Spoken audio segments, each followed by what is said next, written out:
Moja ya story ambazo zinaendelea kubamba na zinaendelea kushika vichwa vya habari hapa nchini Tanzania ni ujio wa goalkeeper mpya katika klabu ya Simba. Bwana huyu namzungumzia Ayub Lakredi. Ayub Lakredi ni mlinda mlango wa Morocco mwenye umri wa miaka 28 ambaye anatarajia kujiunga na Simba Sports Club kutokea FAR Rabat. Ni mlinda mlango mrefu na mwenye nguvu ambaye ana reflex nzuri na uwezo wa kuzuia mashuti.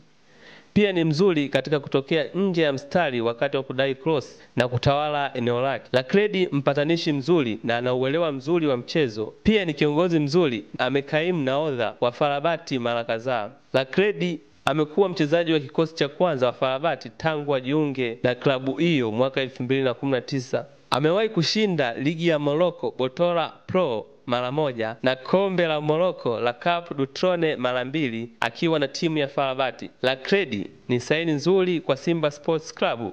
Ni mlinda mlango mchanga na mwenye talanta ambaye ana uwezo mkubwa. Pia ni mshindi wa uzoefu na atakuwa nyongeza ya thamani kwa kikosi cha Simba Sports Club.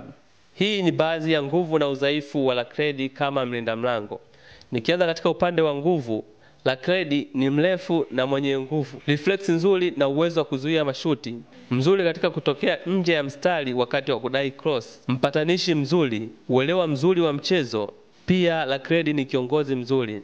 Nikija katika upande wa udhaifu wa golikipa mpya huyu, Lakredi anaweza kuwa na makosa mengi. Sio mzuri sana na miguu yake kama walinda mlango wengine. Anaweza kuwa na msukumo kidogo wakati mwingine. Kwa ujumla, Lakredi ni mlinda mlango mzuri ambaye ana uwezo mkubwa. Ni saini nzuri kwa Simba Sports Club na atakuwa nyongeza ya thamani kwa kikosi hicho.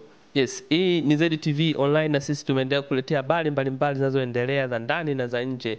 Kwa hiyo cha kufanya usisahau kusubscribe, kulike, kucomment pamoja na kushare.